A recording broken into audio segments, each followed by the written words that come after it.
fascinating biblical discoveries have been uncovered at ancient Shiloh. This is the wall that would separate the holy from the most holy.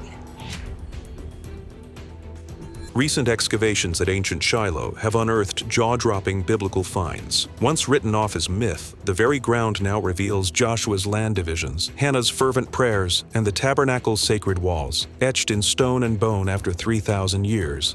This is where Joshua divided the land between the 12 tribes, where Hannah prayed for a son, and where the tabernacle stood for 40 years. Layer by layer, architecture and priestly relics align with Scripture in ways no one saw coming. This isn't theory, it's archaeology rewriting our origins.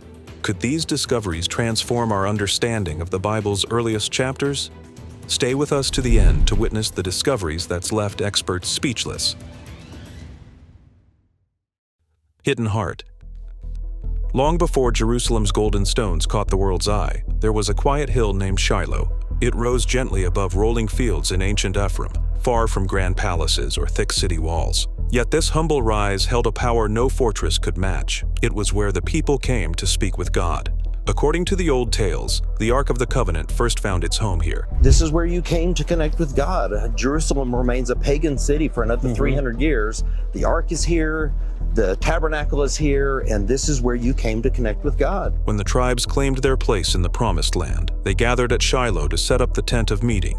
Day after day, that tent stood alone against the open sky, a beacon for every Israelite seeking guidance or hope. But Shiloh's story turns even more human when you meet its people. There was Eli, the aged priest whose hand shook as he tended the lamp to keep God's light burning. There was Hannah, a woman scarred by years of empty arms, who wept so deeply that her tears fell like rain on the dusty ground. And there was Samuel, the boy whose voice first broke the stillness of night when God spoke directly to him. For 300 years, Shiloh stood unchallenged, the heart of Israel's faith. But when disaster finally struck, when the Philistines swept in and took the ark, the shock rippled far beyond Shiloh's ruined tents. The prophet Jeremiah later held up that fall as a stern lesson. Stray from your path, and even the strongest hold can crumble. Yet, while the Bible marked Shiloh's end, the earth kept its secrets. Stones that once held altars lay buried under centuries of soil. Animal bones whispered of past sacrifices. Wooden beams rotted away, leaving only faint imprints in clay. Here lies the puzzle that drew modern explorers. Why had Shiloh's pulse vanished so completely? What if, beneath those silent ruins, the missing pieces of Israel's story waited to be found? Hidden in plain sight, Shiloh's heart was still beating, ready to reveal truths that could change everything we think we know. The Hidden Sanctuary. In 2017, Dr. Scott Stripling and his team began a fresh excavation at ancient Shiloh, and what they uncovered could rewrite biblical archaeology. By 2019, Stripling took CBS News' Chris Mitchell to the site and showed him a major discovery, the remains of a large rectangular structure dating back to the Iron Age, the time of Eli and Samuel. But this wasn't just any ruin. Its layout, size, and orientation closely matched the biblical description of the tabernacle found in Exodus chapters 26, 27, 38, and 40. The tabernacle, according to the Bible, had a very specific layout. The entrance faced east, while the most holy place, the inner sanctuary, was at the west. That detail is repeated across multiple passages and reinforced by Ezekiel's vision, where the glory of the Lord enters the tabernacle from the east. That's exactly how this ancient structure was built. Stripling pointed out the east-west alignment of the walls and explained how the space was divided in a 2-to-1 ratio, just like the tabernacle, which had a holy place and a most holy place. If we're correct, Stripling told Mitchell, this spot right here may have held the Ark of the Covenant. Some of the stone walls still stand over 2 meters high. The floor, untouched for more than 3,000 years, lies exactly where the biblical timeline places the tabernacle at Shiloh. For centuries, critics dismissed the idea that anything from that period could survive, let alone match the Bible so precisely. But now, with measurements and orientation in line with Scripture, that argument is weakening fast. Stripling emphasized that this isn't about forcing belief. God's ego isn't bruised, he said. People can question, that's fair, but the evidence speaks.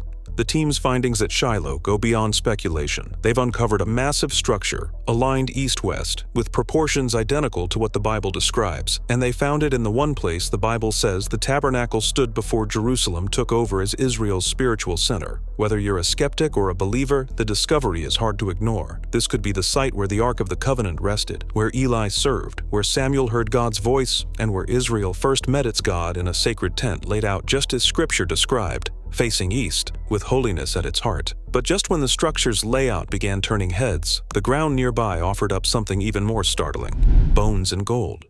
Stripling's team uncovered a massive bone deposit at Shiloh, known as a favisa.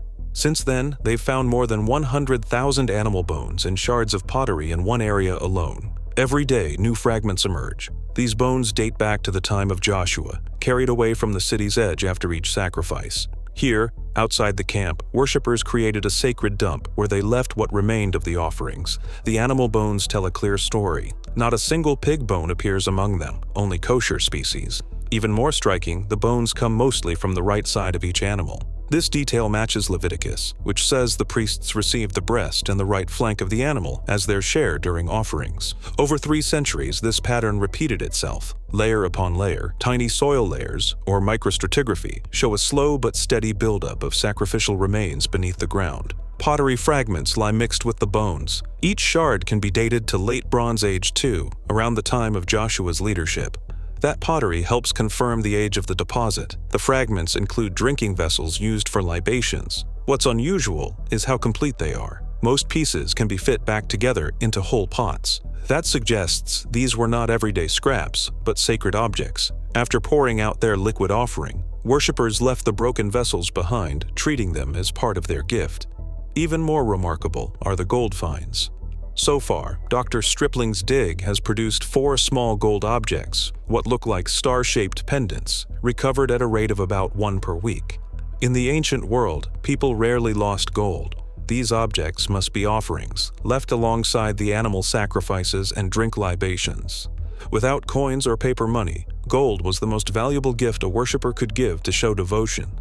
This kind of bone deposit is unique at Shiloh. No similar site exists in Jerusalem. Here, researchers can finally see firsthand how the sacrificial system really worked. The bones, pottery, and gold all cluster at the same level, next to the structure believed to be the tabernacle. That proximity makes sense. Worshippers would make their offerings right outside the sacred tent. Dr. Stripling brought in a specialist in animal bones, a zoo archaeologist, to study the deposit on site. With expert eyes, the team identifies each species, its age, and even its sex. In other parts of the site, they found old work animals with bone wear, but here, the bones belong to young slaughter animals. The right side bias, kosher selection, and age of the animals all point to ritual use. Looking ahead, the team will finish the dig, analyze every bone and pot shard, and publish their results. Their work promises a clearer picture of faith in ancient Israel. Thanks to this sacred deposit of bones and gold, we may soon understand how worship really took place at Shiloh. Over 300 years of sacrifice, recorded not only in holy books, but in the soil itself. Sacred stores. In the summer of 2019, deeper trenches at Shiloh revealed rows of large pithoi, ancient Israelite collar-rimmed jars, stacked in what looked like storage rooms around the city. These massive jars once held grains and fruits, the tithes brought by worshippers to support the sacred site. Dr. Stripling's team uncovered more jars as the season progressed, each one a silent witness to centuries of devotion. Near these storage rooms, archaeologists found a kobot, a ritual chalice or goblet likely used in religious ceremonies. Its form and wear suggest it played a role in offerings or libations at the tabernacle, reinforcing the idea that Shiloh was more than a simple camp. It was a full center of worship. But the most thrilling discovery was a small ceramic pomegranate. Dr. Stripling held the 2.5 to 3-inch fruit-shaped ornament, complete with tiny hooks for hanging. Similar pomegranates have only been found at known Levitical sites, he noted. Nearly a century ago, a matching piece surfaced in an earlier dig, but its connection to Shiloh went unrecognized until now. The pomegranate carried deep meaning. In the book of Exodus, the high priest's robe was trimmed with blue, purple, and scarlet pomegranates, alternating with gold bells. For over 300 years, priests served at Shiloh, wearing garments echoing that exact motif. Finding this pomegranate here tied the site directly to the biblical text. Dr. Stripling explained that Israel's land offered 7 sacred foods, 2 grains, and 5 fruits. Only one item entered the presence of God, the pomegranate. "The pomegranate is a major motif of the tabernacle and the temples," he said. "It's the only sacred fruit that goes into God's presence." This tiny ceramic fruit, then, was more than decoration.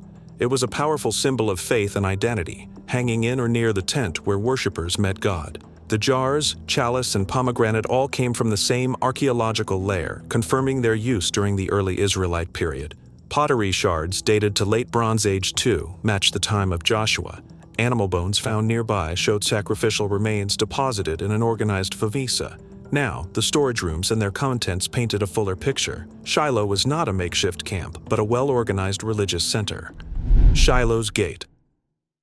Next, Stripling's team made an eye-opening discovery: a massive gate complex, not a small side exit as first thought. Instead of a simple break in the wall, they uncovered thick embankments and towering stone pillars marking the entrance to the city's core. In their first season, the team removed the earth ramp, known as a glacis, that once protected the foundations from attackers. Underneath, they found a huge outer wall.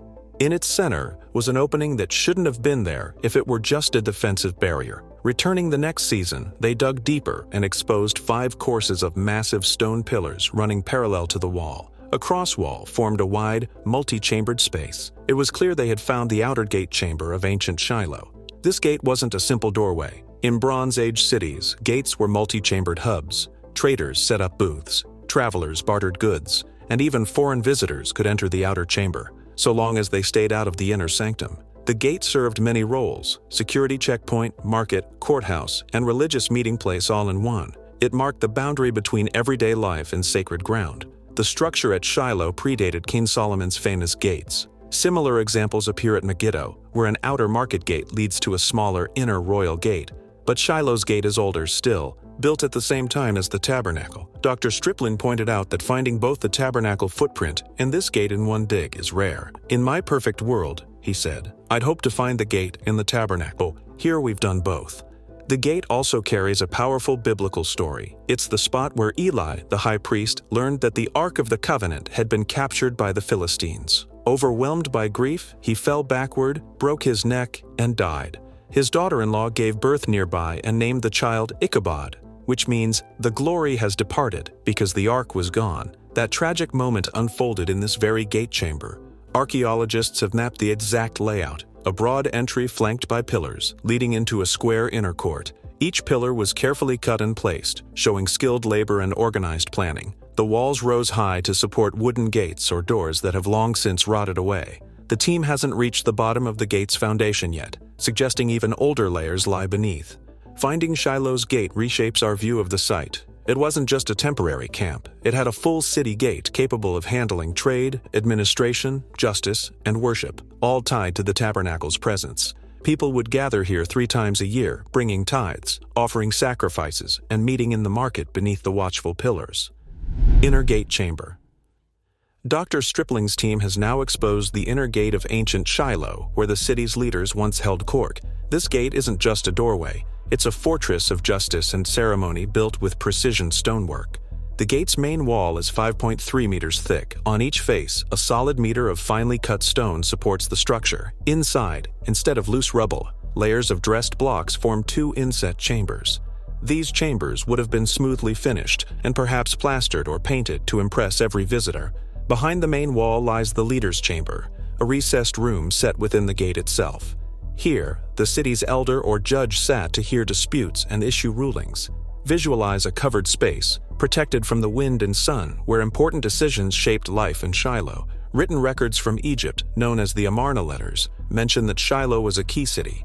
An Egyptian governor once died right in this gate, likely during a revolt.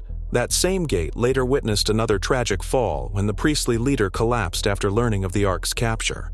2 ancient deaths, linked by this very spot, echo through the stones. Travelers entered from the north, passing through the outer gate, then the inner gate, and finally moving up toward the city's heart.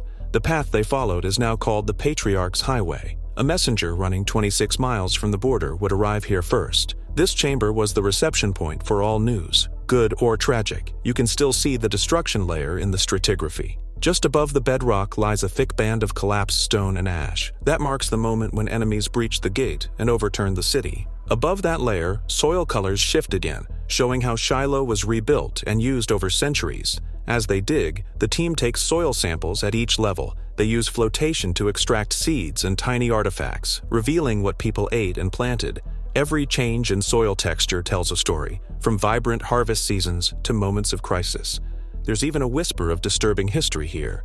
In the 1930s, an earlier dig director fell ill while working in this very trench and never recovered. Local lore warns new volunteers about that spot, joking about a fourth death yet to come. Whether it's myth or memory, it reminds us that archaeology can be as dramatic as any tale. With each stone they uncover, the inner gate chamber comes back to life, proving that Shiloh's ancient justice spoke as loudly as its sacred walls.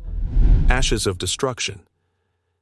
Buried under a thick layer of reddish ash, Dr. Stripling's team uncovered a shattered clay pitcher, its handle snapped, its body fragmented. This simple vessel lay right where history recorded Shiloh's fall. In its cracks, the grainy ash clung like a timestamp, pointing to the city's violent end at the hands of the Philistines. Shiloh had been Israel's chief holy site. Here, mandatory sacrifices were made. Tithes were brought, and lots were cast to divide the promised land among the tribes. Worshippers believed they must offer their first and best at this one chosen spot. Their ritual life centered on this town until the Philistine attack brought it to ruin. Beneath the ash, the excavation revealed a sealed plaster floor. Its glossy surface showed signs of intense heat, cracks and bubbles marking where fire swept through. Above that floor lay Iron Age II pottery shards. When the burnt plaster and ash samples were sent for carbon-14 testing, the results came back around 1075 BC. That date lines up precisely with the biblical account of the Philistine victory at Aphid, as recounted in 1 Samuel 4.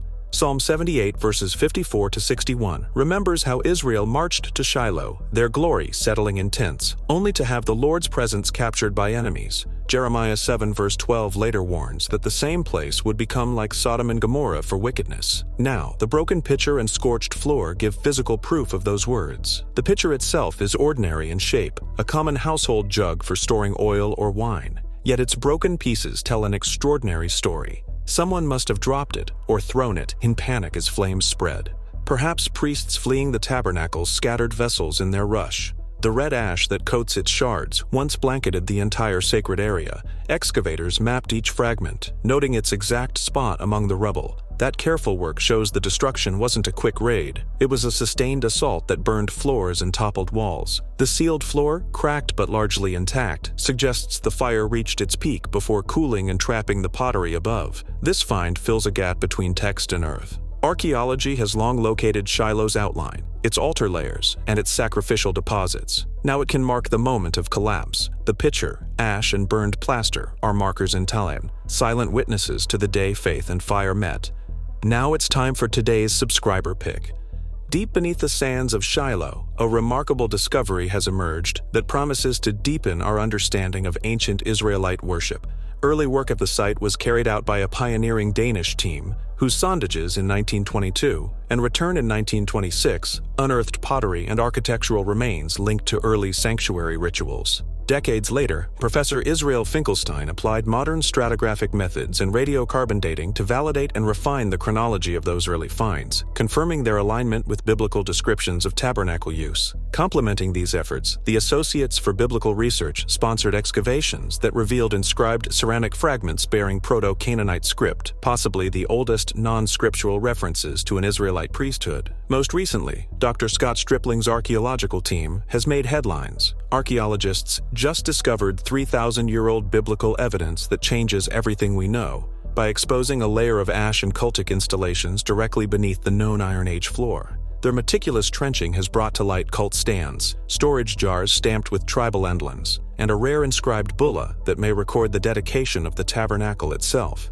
This convergence of 20th century sondages and 21st century science at Shiloh is reshaping our narrative of how and when the Israelites first organized worship on this hallowed ground. Cornerstone clue. In a new trench on the site's northeast corner, Dr. Stripling's team unearthed a simple block of stone, but its importance was anything but small. Half a meter below the surface, they found a door socket set exactly where their measurements predicted.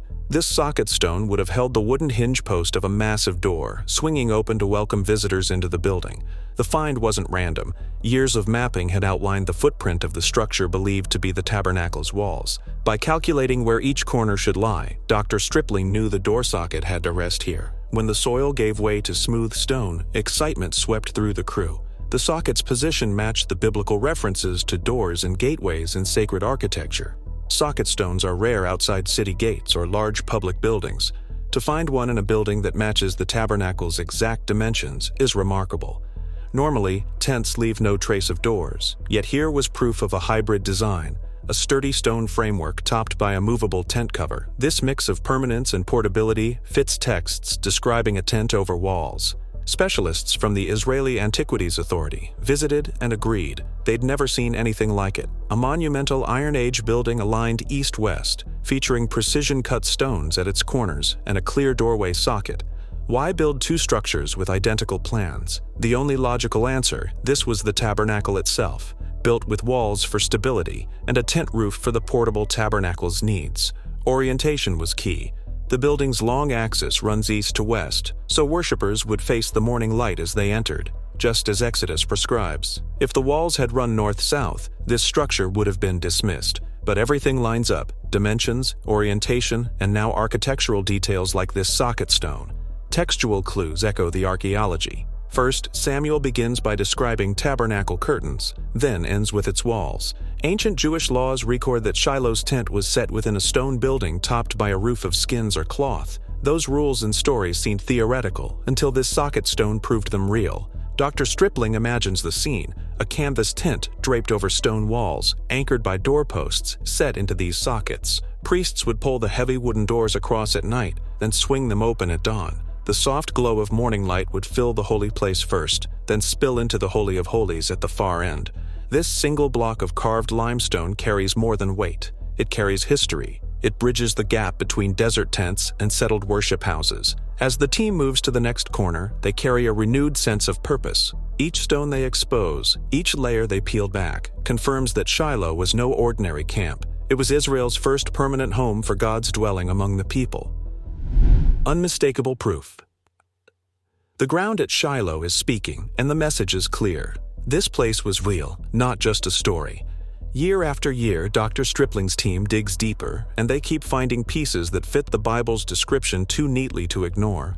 First came the tabernacle walls, laid out east to west, matching Exodus in every detail. Then the favisa, tens of thousands of kosher animal bones, stacked for centuries in precise layers. Now, shattered pitchers, scorched floors, and door socket stones add new chapters to the tale. Each find builds on the last, weaving a tapestry of proof that rivals any myth. Skeptics once said the books of Joshua, Judges, and 1 Samuel were late inventions. They believed these stories grew from oral tales, patched together by later editors. But as the team maps walls, catalogs jars, and measures stone courses, the weight of real artifacts is forcing a rethink. The chance that all these elements would align by accident grows slimmer with every season.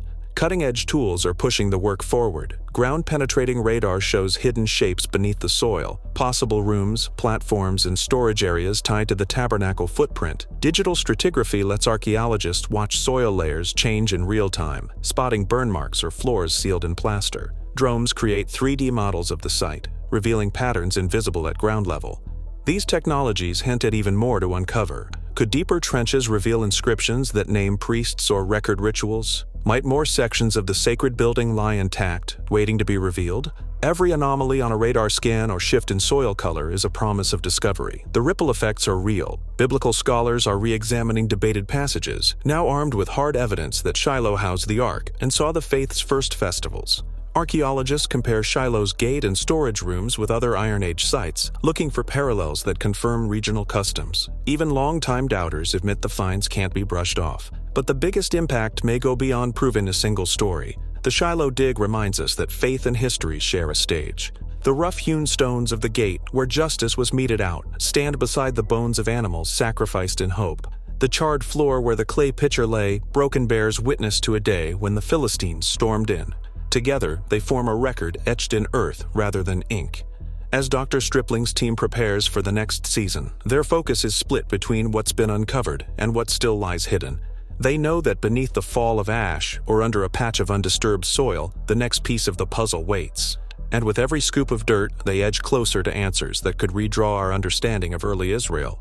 Shiloh's silence, long unbroken, is giving way to voices from the past. Each stone, bone, and shard is a witness. And if the history buried here has taught us anything, it's that sometimes the hardest truths lie just out of sight, waiting for someone bold enough to bring them to light.